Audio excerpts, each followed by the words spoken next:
You can publish podcast with iblog.com.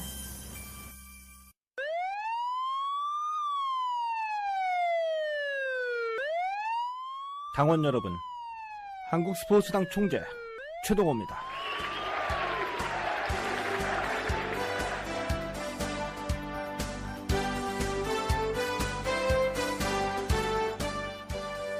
제9회 한국 스포츠당 시작합니다.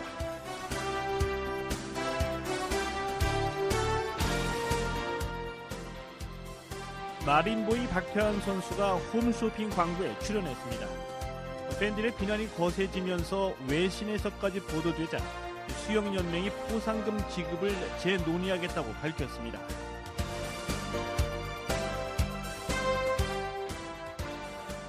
뒤늦게나마 포상금 지급을 검토하겠다고 밝힌 것은 다행이라고 생각합니다.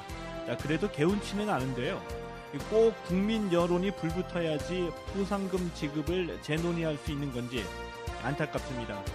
또 이 월스트리트 저널이 아시아판에서 보도하자마자 포상금 지급 재논의하겠다고 밝힌 것 보면은 사대주의까지 있는 건가요? 안타깝습니다.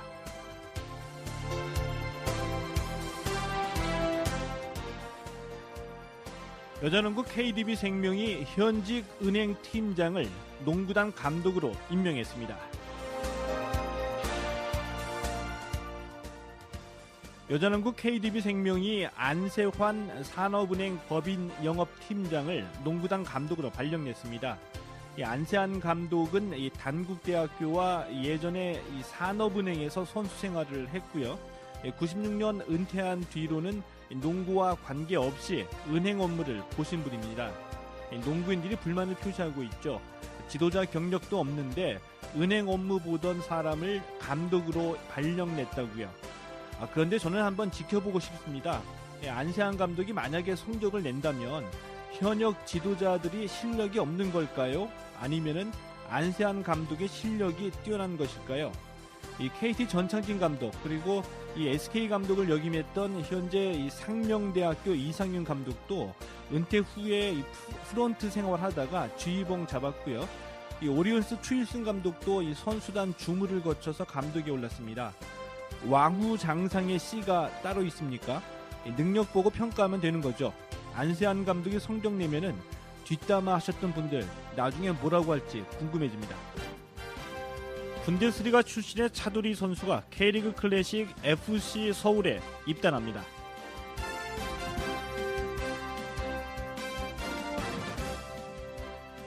FC 서울이 오늘 이 차두리 선수의 입단을 공식 발표했습니다.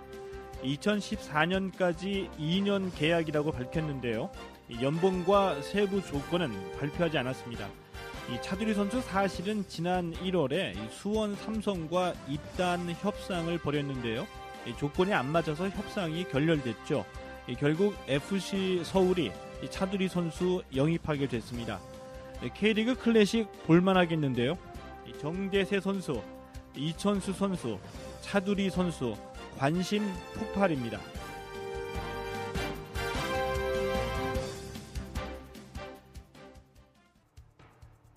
3회 연속 올림픽 톱10, WBC 준우승, 월드컵 16강, 원더풀, 뷰티풀. What the fuck is this?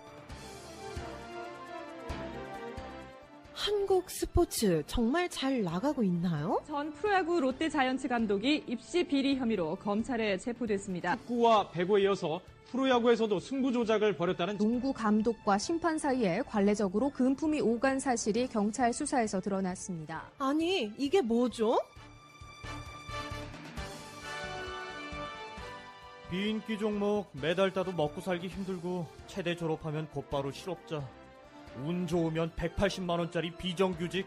협회 운영은 자기들끼리 다 하고 국가대표 훈련비 뺑땅 치다 걸리고 그리고 운동할 거면 공부하지 마세요.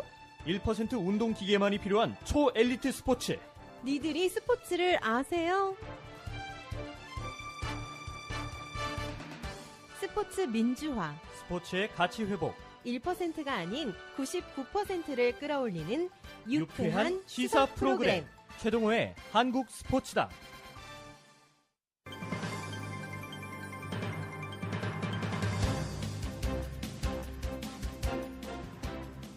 앞서 말씀드린 대로 이 수영연맹이 박태환 선수 포상금 지급을 재논의하겠다고 밝혔습니다. 이 박태환 선수의 홈쇼핑 출연 때문에 비판 여론이 비등했는데요. 이 스포츠당에서 한 가지 잘못 알려진 사실을 바로잡고자 합니다. 이 홈쇼핑 출연은 이미 지난해 런던 올림픽 이전에 계약된 사항입니다. 자세한 얘기는 장다령 변호사에게 들어보겠습니다.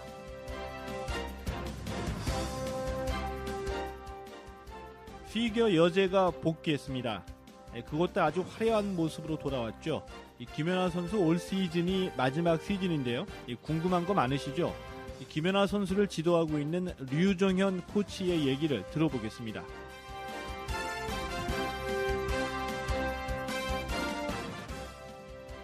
메이저리그 류현진 선수 갈수록 좋아지고 있습니다. 시범 경기에서 현재 2승 2패인데요. 기록보다도 직구와 체인지업에 이어서 커브도 날카로워졌습니다. LA 다저스의 2선발이 예상이 되는데요. 이 자세한 얘기 MBC 스포츠 플러스의 송재우 메이저리그 해설위원에게 들어봅니다.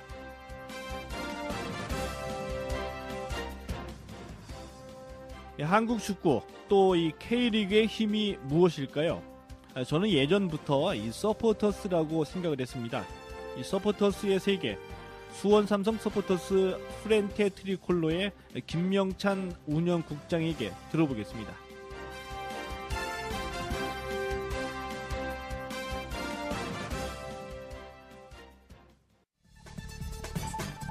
주 1회 여러분의 스포츠가 시원해집니다.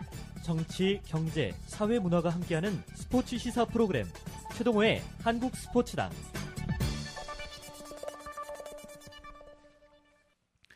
이 박태환 선수 홈쇼핑 출연 때문에 한바탕 소동이 있었습니다.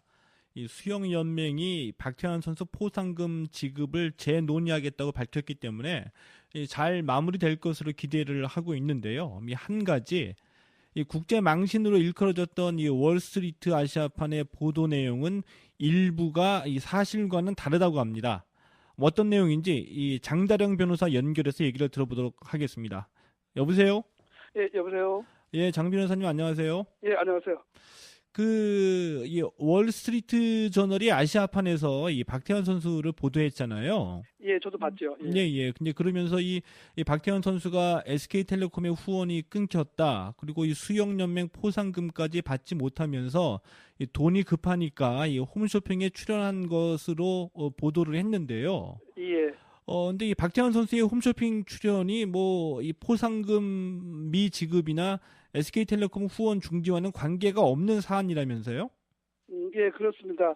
그러니까 그 시간적 그 사실관계를 따지면 예, 꼭 맞지 않는 보도 내용이거든요. 예, 다시 말하면 2012년 5월경에 그 박태환 선수는 그 해당 그 영양제 제조업체하고 뭐 초상권 사용 등 그리고 광고 모델 내용으로 하는 계약을 체결했고요. 예, 예, 그래 거기에 따라서 2012년 5월부터 계속 또 관련 광고가 나왔거든요. 예, 예, 그리고 이번에 그 홈쇼핑 출연도 그 박태환 선수도 자기 자신이 얘기했듯이 그 계약에 그 홈쇼핑 출연에 관한 옵션도 포함이 되어 있었거든요. 예, 그래서 거기에 따른 그 홈쇼핑 출연이지 그 월스트리트 저널지의 어떤 보도 취지처럼 예, 뭐 그 SK텔레콤 후원이 중지가 되고 또 포상금이 미지급됐기 때문에 출연했다라는 그런 내용은 정확한 보도는 아니죠.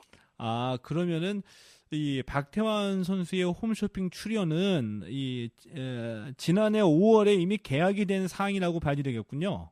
그렇죠. 예. 뭐 이 건강식품 회사하고 지난해 5월에 계약을 했고 이 계약할 당시에는 SK텔레콤과도 이 후원 관계였었고 예, 그렇죠. 베이징 올림픽 전이었으니까. 예.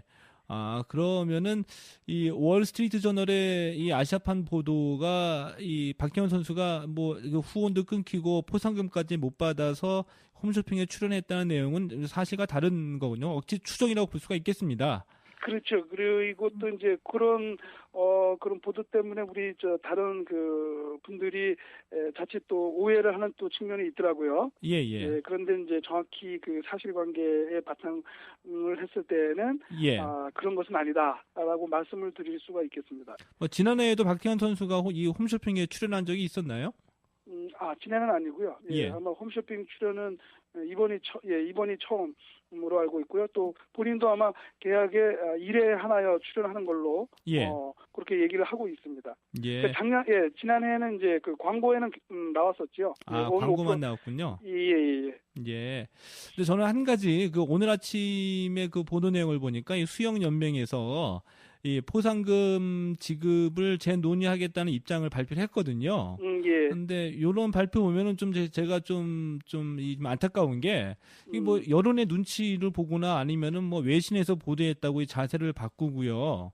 뭐 이런 게 또 원칙에 따라서 이 포상금 지급이나 미지급이나 이런 게 결정이 되지 않고 연맹이 너무 그 여론의 눈치를 살피거나 아니면 뭐 언론 보도에 따라서 흘러가는 게 아닌가요? 그렇죠. 그거는 분명히 문제가 있다고 봐야죠. 예. 우리나라 대한수영연맹은 어떻게 보면 하나의 이제 공공기관으로 볼 수가 있고요. 예. 그런 어떤 책임이 있는데, 만약에 지금 다시 포상금 지급하겠다고 한다면, 예. 그러면 그 이전에 포상금 지급하지 않겠다고 했던 그 결정은 뭐가 되는지, 예. 결국은 그 결정이 잘못됐다는 거를 자인한 꼴이 되는 거고요. 예. 그리고 그렇다면 결국은 어떻게 보면 원칙과 어떤 그 규정에 따른 결정이 아니라 예. 어떻게 보면 감정적인 예. 어떤 그런 어떤 결정이라고 볼 수밖에 없는 거죠. 그러니까 이거는 어떻게 보면 참 우리 연맹의 어떤 주먹구구식 예. 법과 원칙에 따른 그런 행정이 아니라 어떤 주먹구구식의 어떤 행정을 또 보여주는 하나의 사례가 될 수가 있겠죠. 예. 결국에는 이 뭐 괘씸죄였다는 걸 스스로 자인하게 되는 거라고 볼 수도 그렇죠. 있겠습니다. 그렇습니다. 예. 예. 장대랑 변호사님 오늘 바쁘실 텐데도 전화 연결해 주셔서 고맙습니다. 예. 감사합니다. 예, 고맙습니다. 이 월스트리트 저널 보도가 일부 이 잘못된 사실이 있지만 그래도 이 박태환 선수가 포상금을 받게 된다면 해피엔딩이라고 볼 수가 있겠죠. 저희가 이 월스트리트 저널의 보도 중에 이 잘못된 사실이 있다는 것을 지적한 것은 이 사실은 사실대로 밝히자는 의도입니다. 이 스포츠당 2회 방송에서 이미 이 노민상 전 대표팀 감독의 말을 빌어가지고 이 박태환 선수의 호주 전지 훈련 비용이 한 달에 최소한 7천만 원은 든다고 저희가 얘기를 했는데요. 이 박태환 선수 혼자 충당하기에는 좀 부담스러운 액수죠. 누가 뭐래도 이 한국 수영은 아직까지는 이 박태환 아닙니까? 이 박태환 선수 마음 놓고 운동에 전념할 수 있는 환경이 됐으면 좋겠습니다. 지금까지 장다령 변호사였습니다. 피겨 여제가 화려하게 복귀했습니다. 김연아 선수 잘 아시는 것처럼 이 세계 선수권 대회에서 월등한 기량으로 우승을 차지했는데요. 여러분 궁금한 거 많으시죠? 오늘 이슈에서 이 김연아 선수를 지도하고 있는 류종현 코치를 초대했습니다. 여보세요? 예, 안녕하세요. 예, 류 코치님 안녕하세요. 예, 반갑습니다. 예. 김연아 선수가 지난주 수요일에 귀국을 했습니다. 네네. 예, 이 세계 선수권 대회에서 우승도 차지했고 이제 그동안 쌓인 피로도 풀어야지 될 텐데 뭐 휴식을 취하고 있나요? 지금 어떻게 지내고 있어요? 예, 지금은 이제 그 시합 끝나고 예. 이제 좀 필요한 거를 좀 풀기 위해서 좀 이제 휴식을 취하고 있습니다. 예. 귀국할 때 김연아 선수가 그 기자회견장에서 얘기하기를 이 한 대회에서 이 쇼트하고 프리 모두 클린한 적이 별로 없었다. 근데 이번에는 두 종목 모두 실수 없이 맞춰가지고 기쁘다는 말을 했거든요. 네. 근데 이 우승이라는 결과에는 물론 만족은 하겠지만 그 심판의 그 롱 엣지 판정 같은 경우에는 김연아 선수도 탁 터놓고 하기는 힘들지만 솔직히 좀 많이 아쉬워하죠. 그거야 뭐 이제 아쉽긴 하죠. 예. 결과가 나왔으니까. 예. 뭐 어쩔 수 없는 거죠. 뭐. 저기 그 판정 얘기 하나만 더 해볼게요. 네네. 예를 들어가지고 뭐 일본 선수들이 유리하다는 얘기는 뭐 늘 있어 왔었는데 이번에 보니까 그 지난 대회 챔피언이었었죠. 이 카롤리나 코스트너 선수. 이 네네. 코스트너 선수 같은 경우에는 뭐 이번에 그 쇼트에서 2번이나 넘어졌어요. 이제 근데 그런데도 이 김연아 선수가 이 밴쿠버 올림픽 당시에 이의 그 구성 점수보다도 훨씬 더 높은 점수를 얻었거든요. 이제 이런 거를 보면은 아무래도 이 피겨가 그 연기를 평가하기 때문에 좀 주관적인 요소가 많을 수도 있다는 거를 감안하더라도 좀 불공정 시비가 있을 수 있다라고 생각을 하는데 이 김연아 선수 같은 경우에도 이 심판 판정에 대해서 스트레스를 받고 있나요? 지금은 이제 그 시합이 다 끝난 상태이기 때문에 예. 거기에 대해서 특별하게 와이드바이드를 하려고 하지는 않고요. 예. 사실 뭐 농해지라든가 이런 부분에 뭐 남이 어떻게 점수를 땄고 안 땄고는 말하고 싶지는 않고요. 예. 농해지 부분이 석연치 않은 거는 사실이에요. 그 예를 들어서 이제 뭐 다른 선수가 어떻게 점수를 땄다 안 땄다 뭐 말할 필요가 없는 것은 뭐 예 그 충분히 뭐 이해가 갑니다. 근데 뭐 나름대로 김연아 선수가 뭐 이런 부분이 있기 때문에 판정에 불이익을 받을 수도 있기 때문에 나름대로 대처하는 방안이 있을 것 같은데요.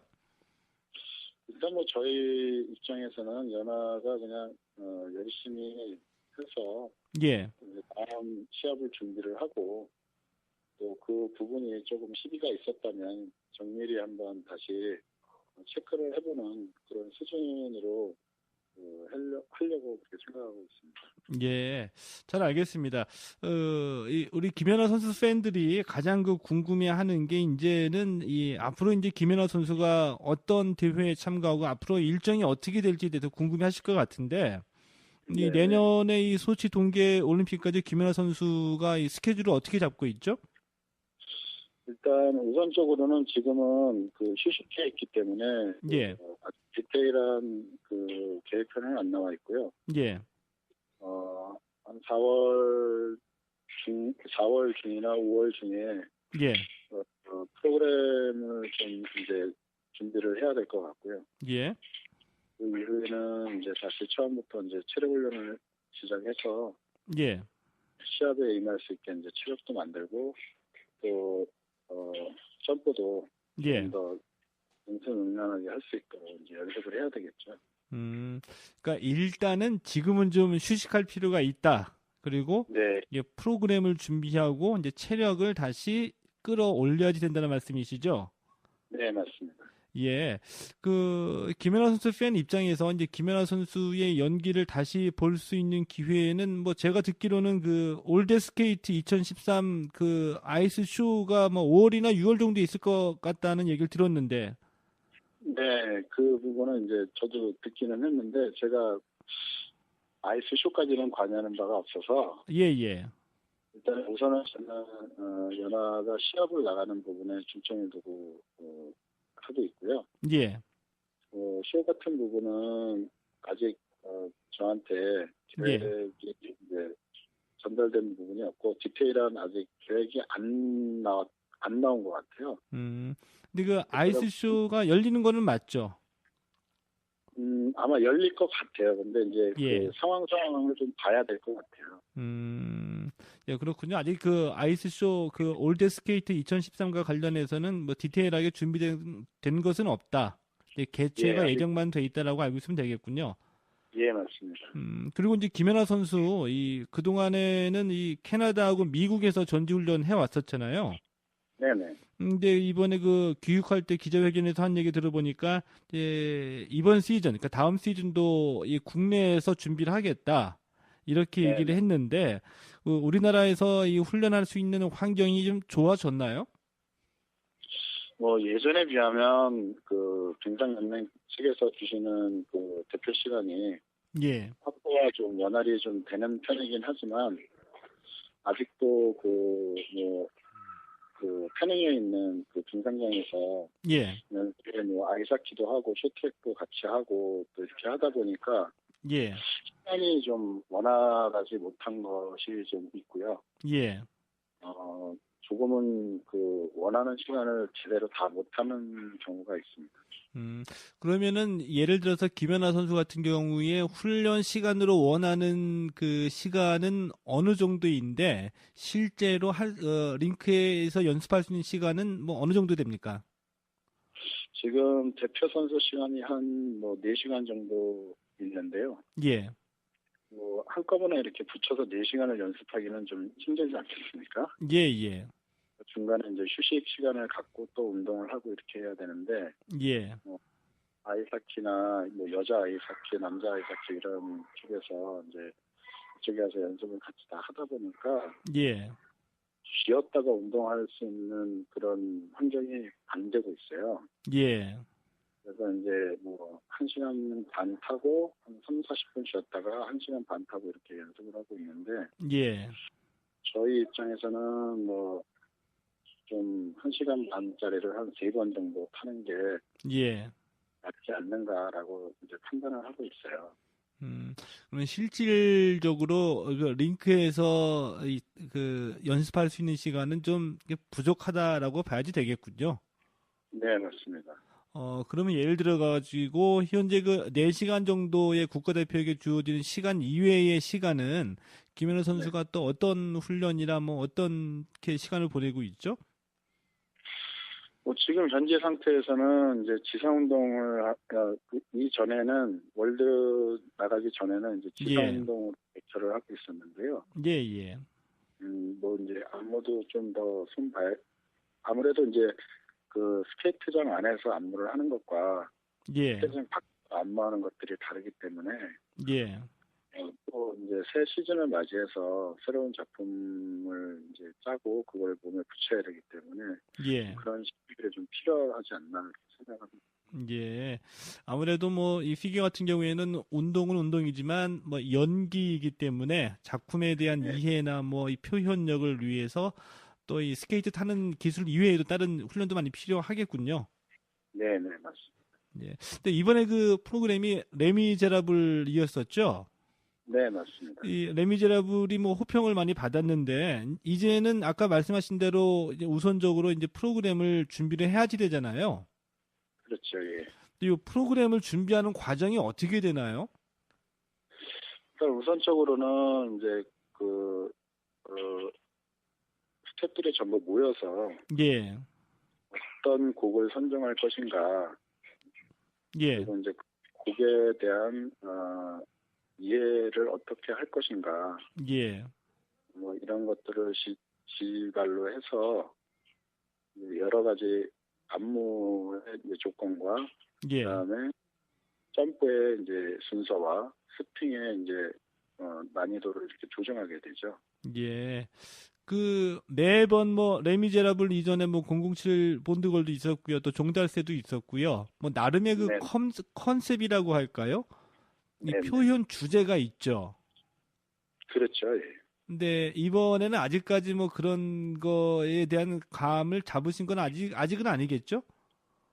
지금은 이제 휴식기이기 때문에 예. 아직은 뭐 그거에 대한 논의는 안 하고 있습니다. 예, 매번 그 아주 그 인상적인 마치 배우가 한 작품을 끝냈을 때에 아주 새로운 변신으로 우리들에게 다가오는 것처럼 이번에도 한번 기대를 한번 해보겠습니다. 네. 저기 류중현 코치 같은 경우에는 그 김연아 선수가 사실은 그 어렸을 때 지도했던 이 경험이 있으신 분이시잖아요. 네, 맞습니다. 근데 그 김연아 선수의 어린 시절에 지켜보셨을 때 좀 감을 좀 잡으셨나요? 이 정도로 성공할 수 있으리라고 가능성을 좀 보셨어요? 글쎄 뭐 이런 말씀드리면 외람된 얘기지만 예. 아직은 워낙에 뛰어난 아이였고 예. 워낙에 스케이트를 좋아하는 아이였기 때문에 예. 세계적 선수가 될 거라고 저는 굳게 믿고 있었습니다. 뭐 특징적인 게 어떤 게 있었나요? 뭐 예를 들면은 뭐 독했다든지 대개보분 이제 그런 말씀을 하시는데 어린 시절에 김연아 선수가 우선적으로는 스케이트를 너무너무 좋아했고요. 예. 그다음에 쉬는 법이 없었어요. 아, 안 쉬었나요? 역시 뭐 네, 예. 그리고 이제 어떤 과제가 주어지면 예. 힘이 드는 운동이건 아니면 시간이 오래되는 운동이건 그 수행을 다 채우고 예. 그만 그렇게 아주 열심히 하는 그런 선수였어요. 예. 마지막 질문 하나 뭐 드려보겠습니다. 네. 지금 이제는 이 김연아 선수도 뭐 김연아 선수이지만 이 김연아 선수의 뒤를 이을 유망주가 없다는 걱정도 나오고 있는 게 사실이죠. 글쎄 연아만큼 훌륭한 선수가 나올지 안 나올지는 지금의 연습을 하고 있는 어린 선수들이 어떤 경험과 어떤 운동을 어떻게 하느냐에 따라 달라지겠지만 지금 연하 후배들이 사실 너무너무 열심히 하고 있는 건 사실이에요. 예. 뭐 김연아 선수가 올드스포츠 소속인데 올드스포츠의 그 피겨 유망주라고 할 수 있는 뭐 김혜진 선수나 광민정 선수도 같이 훈련을 하고 있죠. 지금 김혜진 선수하고 김진서 선수가 이제 올드스 소속이 되어 있고요. 아, 김진서 선수는 남자 싱글이죠. 네, 맞습니다.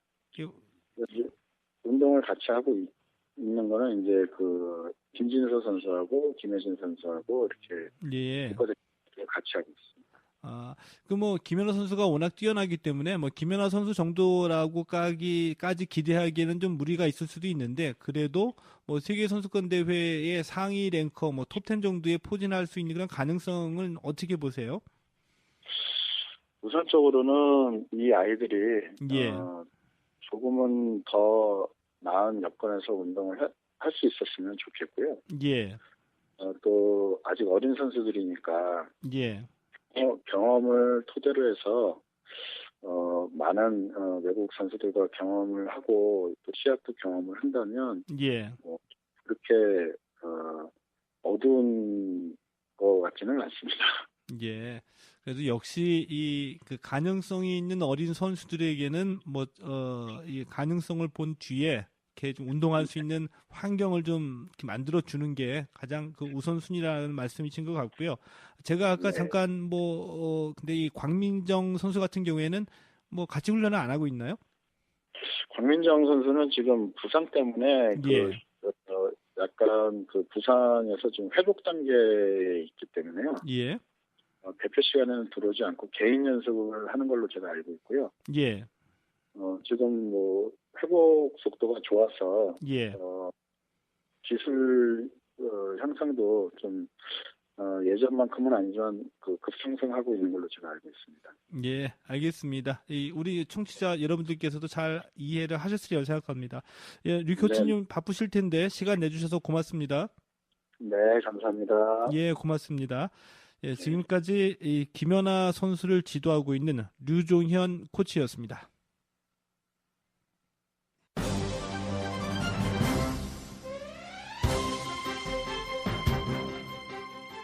벤치 클리어링은 기싸움이었다.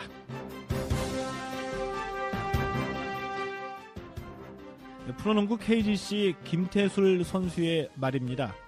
이 KGC와 오리온스의 플레이오프 6강 1차전에서 양팀 선수들이 코트에서 뒤엉키는 몸싸움이 있었습니다. 볼성 사나운 장면인데요. 보통 언론에 공개될 때에는 다음부터는 이런 일이 없도록 하겠다는 말로 깔끔하게 정리가 되죠. 그런데 이 선수들의 속마음은 다른 것 같습니다. 김태술 선수는 기싸움이었다고 말했고요. KGC의 외국인 선수 후안 파틸로 선수는 다음에도 그런 상황이 발생하게 되면 언제든지 달려가겠다고 말했습니다. 솔직히 이 벤치 클리어링은 이 선수들끼리는 의리를 확인하고 이 조직력을 다지는 그런 의미도 있죠.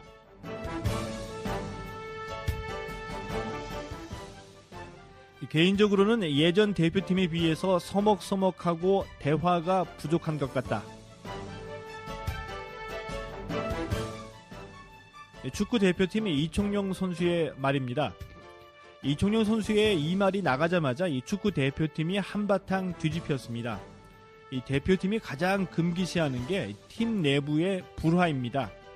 이 실력이 모자라서 진 경기보다 이 선수끼리 화합하지 못했을 때 더 큰 파장을 몰고 오죠. 그래서인지 이청용 선수의 말이 보도되자마자 이 분위기 좋다는 김신욱, 이근호, 정윤환 선수의 인터뷰 기사가 곧바로 쏟아졌습니다. 이청용 선수 2011년에 부상을 당해서 한동안 대표팀에 발탁되지 못했죠. 그리고 지난해 9월 월드컵 최종 예선 3차전에서 대표팀에 복귀했습니다. 코칭 스태프도 바뀌고 선수들도 많이 바뀌었죠. 그래서 이청용 선수가 서먹서먹하다고 한 겁니다.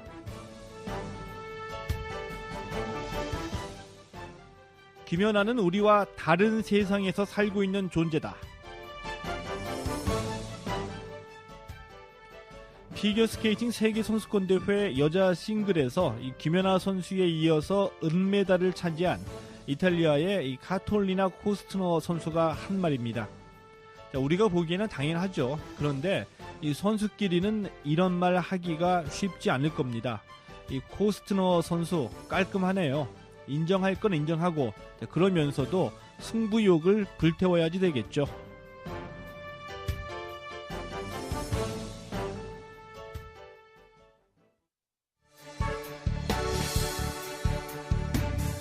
여러분은 지금 본격 스포츠 시사 프로그램 최동호의 한국 스포츠단과 함께하고 있습니다.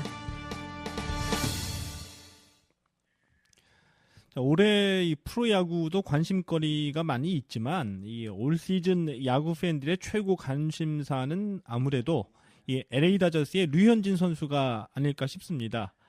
류현진 선수 어제 이 시카고 화이트삭스전에서 이 시범 경기 최고의 투구를 선보였는데요. 이제 그러면서 이 선발 진입에 대한 가능성을 한층 높였죠. 이 메이저리그의 산 증인입니다. 이 송재우 메이저리그 해설위원과 함께 얘기를 나눠보겠습니다. 여보세요? 네, 안녕하십니까? 예, 송 의원님 오래간만입니다. 예, 반갑습니다. 미국에는 잘 다녀오셨나요? 예, 지난주에 들어왔고요. 예. 예, 어떻게 WBC 중계 잘 끝나서 이렇게 오게 됐습니다.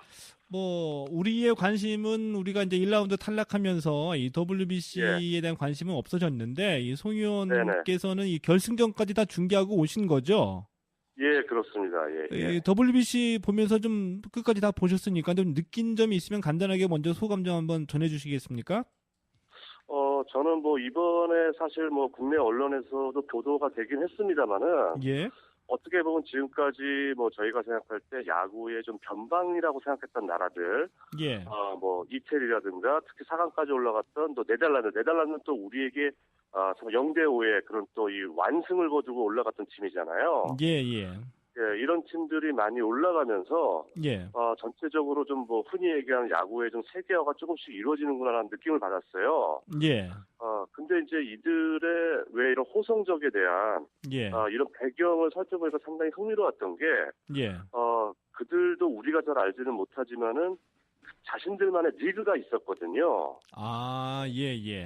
예, 자신들의 이제 그런 이제 세미 프로와 같은 그런 리그가 있는데 예를 들어서 미국 메이저리그나 마이너리그를 통해서 서로 이렇게 순환 구조가 잘 이루어져 있더라고요. 예, 그러면서 이제 이 선수들이 정말 실력 발휘를 했을 때는 미국 무대 진출할 수 있는 기회가 있었고 또 반대로 미국 무대에서 자리를 찾지 못하는 사람들이 이쪽 리그에 와서 뛰면서 본인이 좋아하는 야구를 계속하면서 자연스럽게 이게 좀 실력이 배양된다 그럴까요? 이런 느낌이 있었기 때문에 저는 아마 이런 그 순환 구조가 상당히 좀 흥미로웠던 것 같습니다.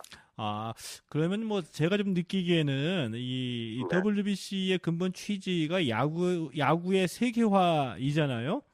그렇습니다. 그런 면으로 본다고 한다면은 우리나 일본이나 미국이 매일 매번 4강에 올라가는 것보다 이탈리아나 네덜란드 그리고 푸에르토리코 이런 나라들이 올라가서 호성적을 거두는 게 오히려 이 세계화에는 훨씬 더 도움이 될 수 있겠다 이런 생각이 좀 들기도 하는데요.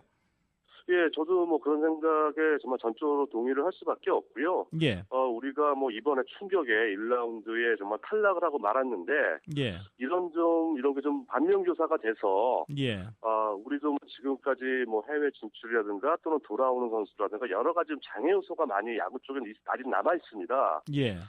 이게 궁극적으로 지난 1, 2회 대회 우리가 호성적을 거둬서 우쭐하면서 우리의 이제 실력이 세계 어느 팀과 걸어도 지쳐지지 않는다 이렇게만 생각할 것이 아니고요.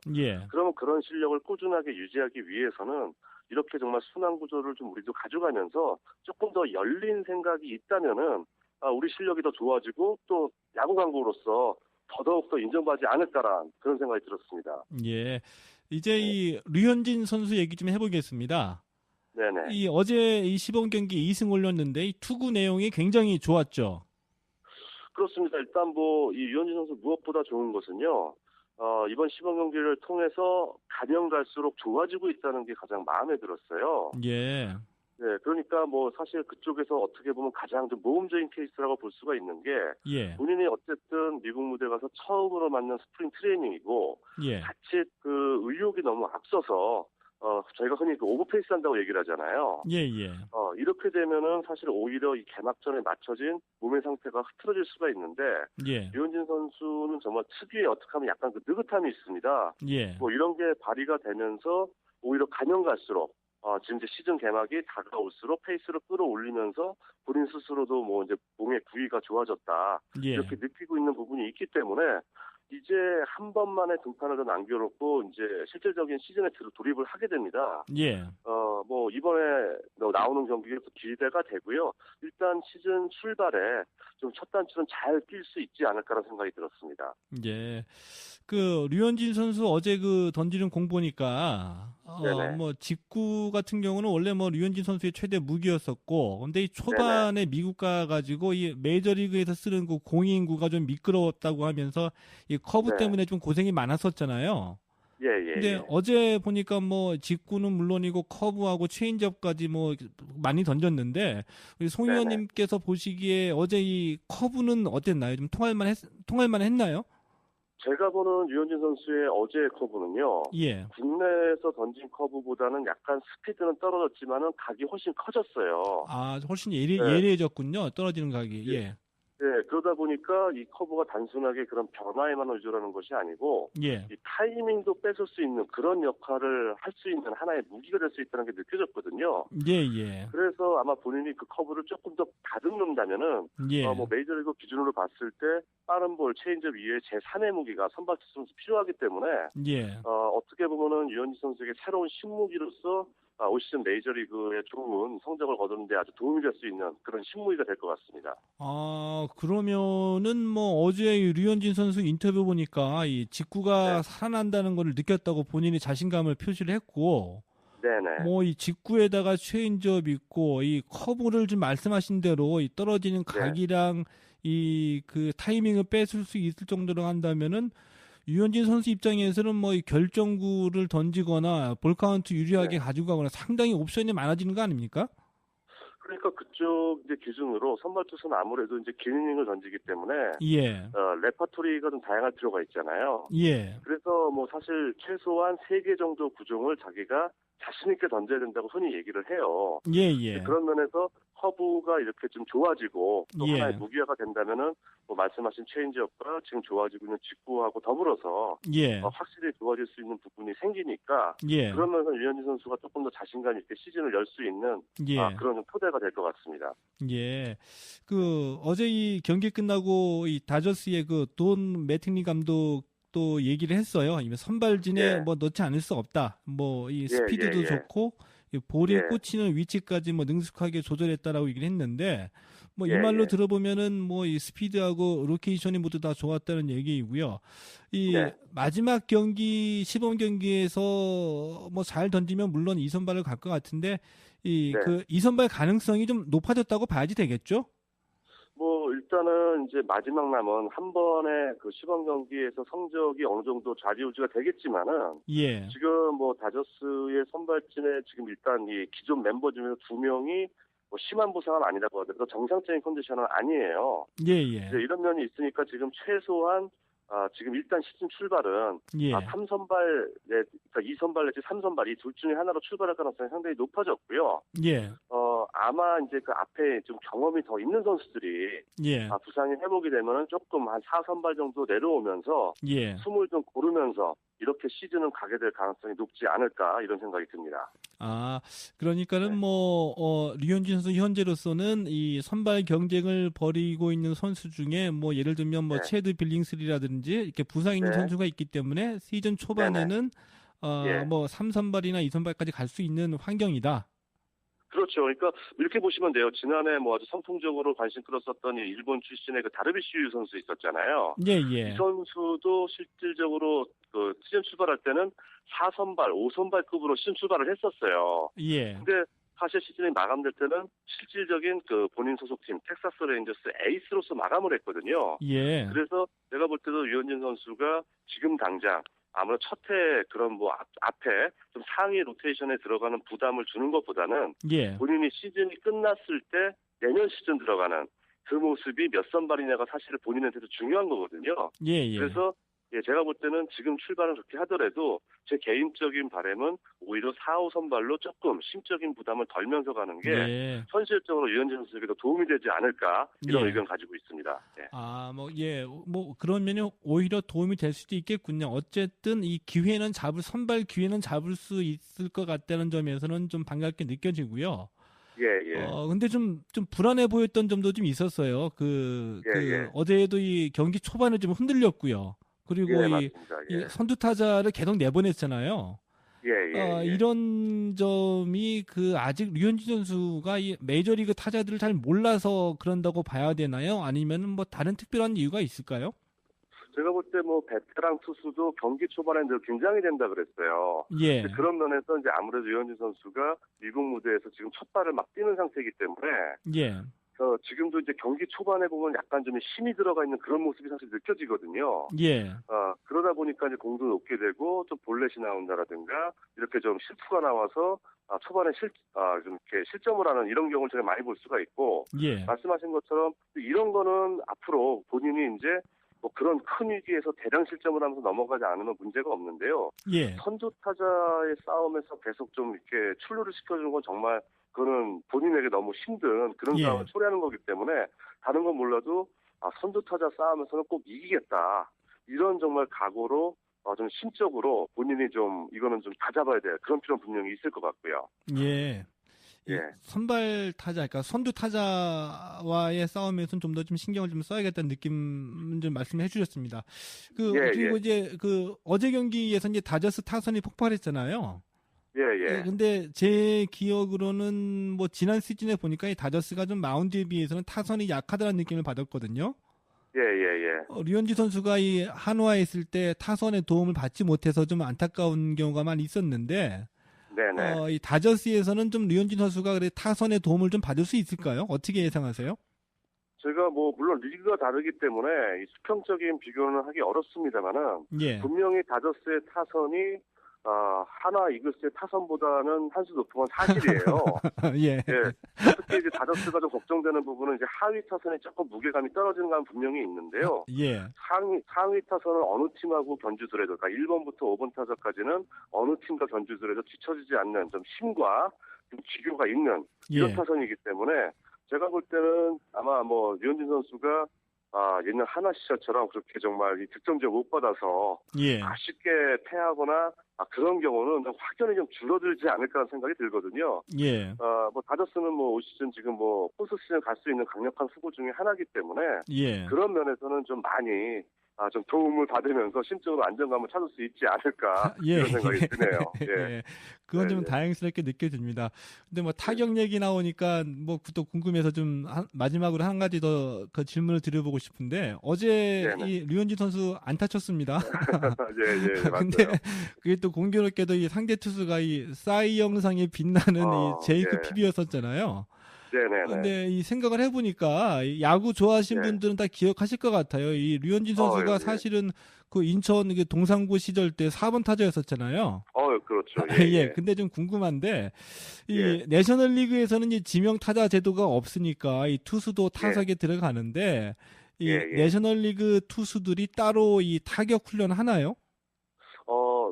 많이 타자들처럼 전문적으로 많이 하는 건 아닌데요. 기본적으로 이제 이 내셔널리그 투수들은 번트 연습을 많이 해요. 그러니까 번트요? 아무래도 앞에 주자가 있을 때 번트로 이제 진루를 시켜줘야 되기 때문에 번트 연습은 기본적으로 어느 정도 하고요. 그리고 뭐 많이는 아니지만은 가볍게 치는 정도는 자기가 이제 나갈 때 나가는 데 맞춰서 가볍게 좀 치는 정도 이 정도는 해줍니다. 저는 뭐 류현진 선수 그래도 동상고 4번 타자 출신인데 조금 좀 연습하면은 가끔가다 안타나 홈런도 치지 않을까 이제 그런 생각도 좀 상상을 해봤습니다. 저기 오늘 송재 위원님 오늘 그 송재 위원 나온다고 하니까. 이 청취자분 중에 한 분이 이 송재우 의원이 예전하고 변한 게 거의 없다 이렇게 말씀하시면서 도대체 이 나이가 어떻게 되냐고 물어보셨거든요. 근데 저는 그냥 밝히지 않았습니다. 그냥 비밀로 저는 했습니다. 잘하셨습니다. 오늘 고맙습니다. 수고하십시오. 지금까지 이 MBC 스포츠 플러스의 송재우 메이저리그 해설위원이었습니다.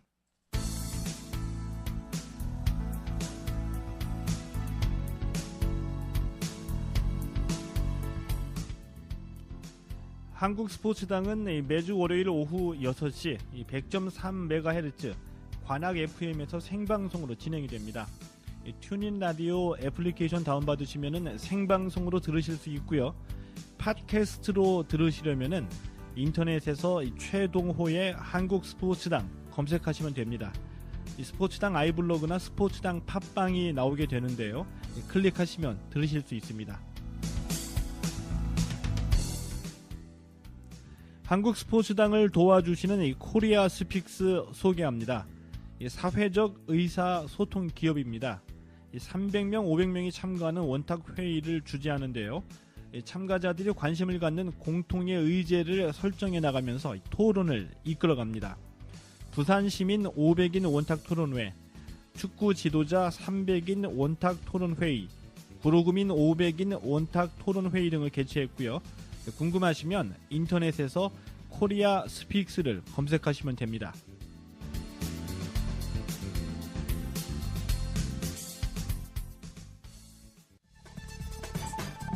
주 1회 여러분의 스포츠가 시원해집니다.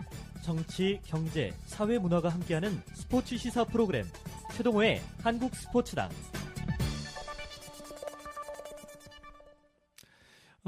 여러분, 저는 이 K리그에서 이 자부심을 갖고 있는 게 딱 두 가지가 있습니다.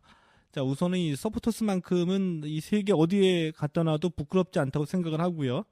그리고 또 이 FC 서울, 그리고 FC 서울과 이 수원 삼성의 라이벌 매치도 이 자부심을 느낄만 하다고 생각을 합니다.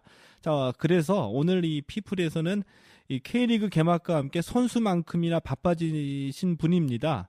이 수원 삼성의 서포터스, 이 프렌테 트리콜로의 이 김명찬 운영국장을 모시고 얘기를 나눠보도록 하겠습니다. 여보세요? 예, 안녕하세요. 예, 김 국장님 안녕하세요. 예, 안녕하십니까. 예, 근데 일단은 제가 조금 늦게 알았는데요. 이 수원 삼성이 서포터스 그 유명한 이 그랑블루라고 제가 알고 있었는데 이름이 바뀌었습니다.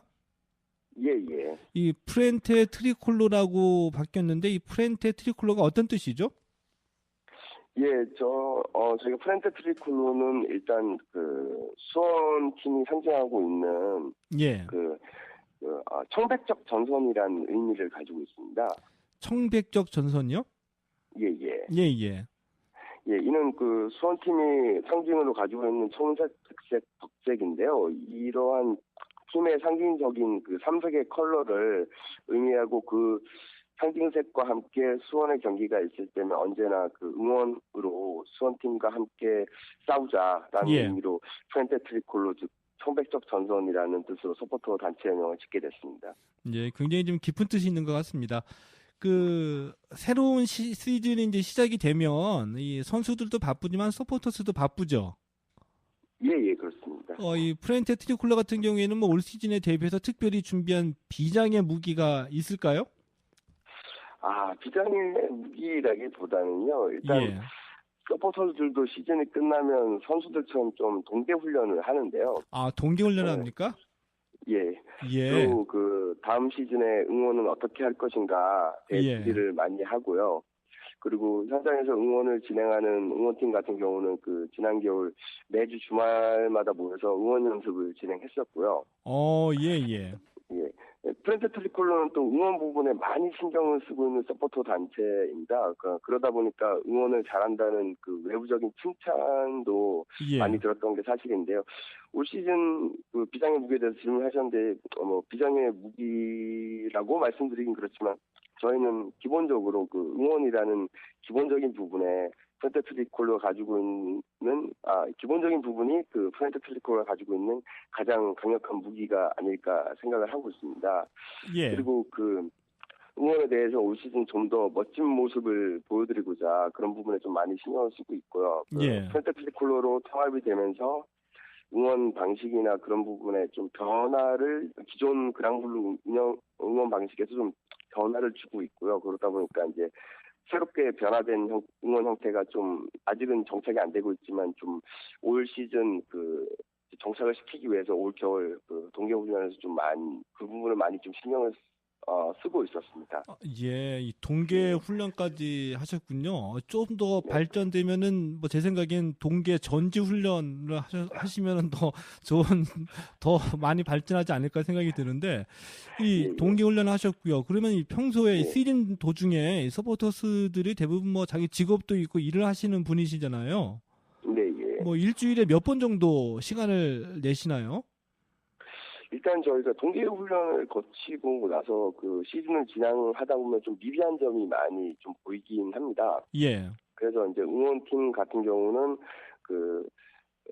평일 일주일에 한 번 평일에 모여서 재정비를 하는 차원에서 응원 연습을 하고 있고요. 그리고 기본적으로 이제 서포터 단체가 진행돼야 될 방향성에 대해서는 저희 단체 같은 경우는 7인으로 구성된 최고위원회가 있는데요. 최고위원회예요? 그 최고위원회에서 2주에 한 번 모여서 회의를 하면서 우리 단체가 가야 될 방향성을 좀 재정비하고 현안들을 좀 논의하는 좀 자리를 가지고 있습니다. 그러다 그런 식으로 좀 응원을 진행하고 있고요. 그리고 최고위원회나 응원팀하고 같이 협의를 해서 응원곡들이나 장비 구매, 응원 장비들은 어떤 걸 구매해야 되고, 또 응원곡들은 신규 곡들은 또 어떤 걸 채용을 할 것이며, 또 가사를 어떻게 할 것인지. 그래서 주 1회, 많게는 주 1회, 적게는 주 2주에 1회 정도 이렇게 좀 모여서 준비를 하고 있습니다. 이 말씀하신 거 들어보니까 정말 이 축구가 좋아서 또 이 수원 삼성이 좋아서 이런 마음이 없으면은 쉽지는 않을 것 같다는 생각이 들기도 하고요. 이 서포터스들 간의 경쟁도 좀 치열하죠. 네, 그렇죠. 아무래도. 특히 수원하고 FC 서울은 라이벌 매치가 관심을 모으고 있기 때문에 이 프렌테 트리콜로가 이 FC 서울과 수원 경기할 때는 특별히 좀 의식해가지고 또 준비를 많이 하나요? 사실 좀 말씀을 드리면 서울팀이 라이벌이라고는 하지만 솔직히 작년까지 마지막 경기를 제외하곤 서울팀이 저희에게 이제 7연패 중이었거든요.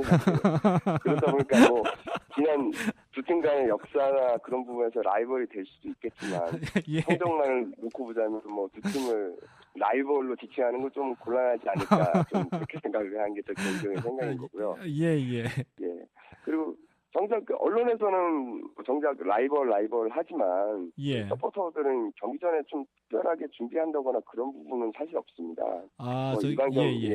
일반 다른 경기들과 다름없이 준비를 하는데요. 근데 수원 서울 간 경기는 리그에서도 굉장히 관심을 가지는 경기다 보니까 수원 서포터들도 평소보다는 더 많은 참여가 이루어지고 있고요. 그 때문에 많은 동료들이 참여가 있기 때문에 자연스럽게 응원도 더 좋아지고 그러다 보니까 서울팀 서포터를 좀 압도하게 되는 게 아닌가라는 게 저희가 생각입니다. 그래서 그러다 보니까 거기에 또 이제 최근까지 수원팀의 승리가 지지자들을 좀 기쁘게 하다 보니까 수원 서포터 입장에서는 서울전은 그냥 항상 즐거운 게임이고 그냥 기다려지는 그런 경기라고 그냥 말씀드리고 싶습니다. 우리 수원 삼성 서포터스 이 프렌테 트리콜로의 김영찬 운영국장이십니다. 지금 아주 도발적인 발언을 해주셨습니다. 일단은 그 FC 서울을 라이벌로 생각하지 않는다. 그리고 응원에서는 FC 서울 이 서포터스를 압도하신다고 말씀을 해 주셨고요.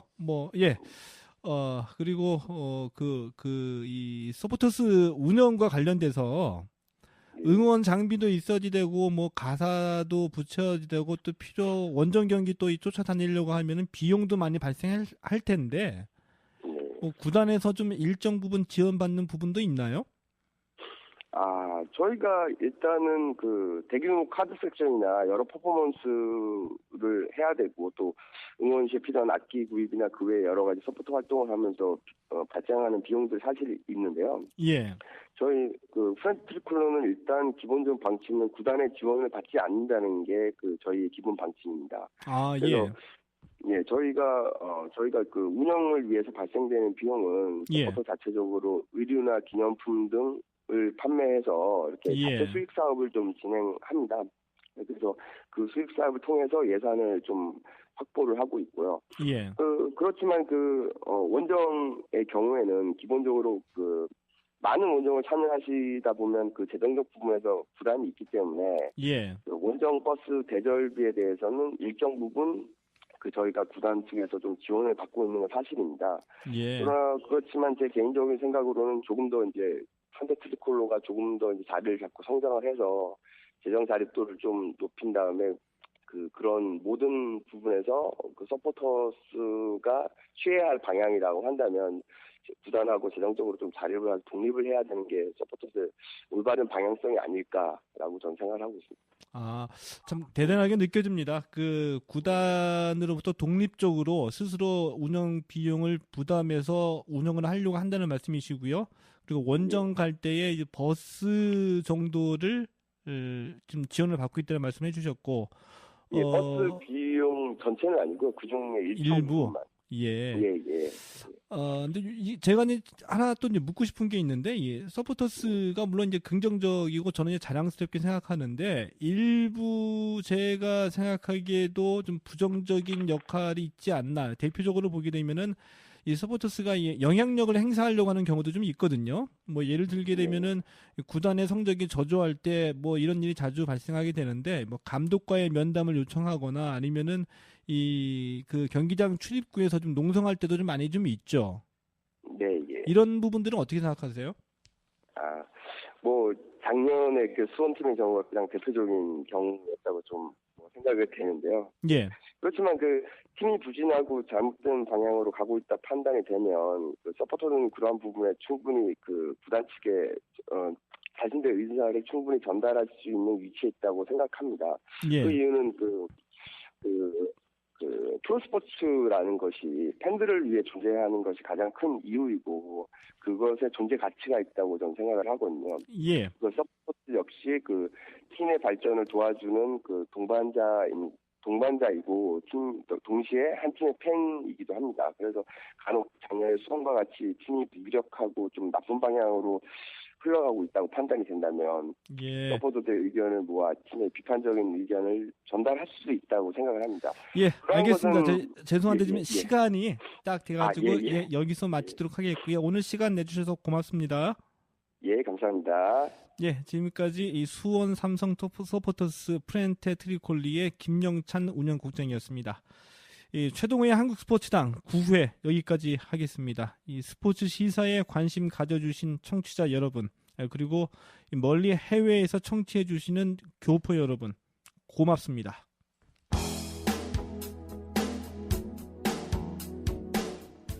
청재님 가라사대 하나, 스포츠를 좋아한다면 공부해라. 스포츠에도 보이지 않는 손이 존재한다.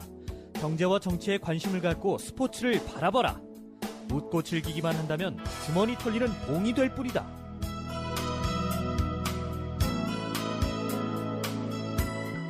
둘, 스포츠를 좋아한다면 사람 사는 이야기에 귀를 기울여라.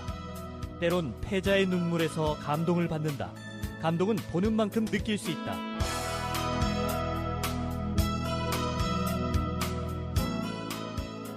셋, 스포츠를 좋아한다면 스포츠의 가치를 생각해라.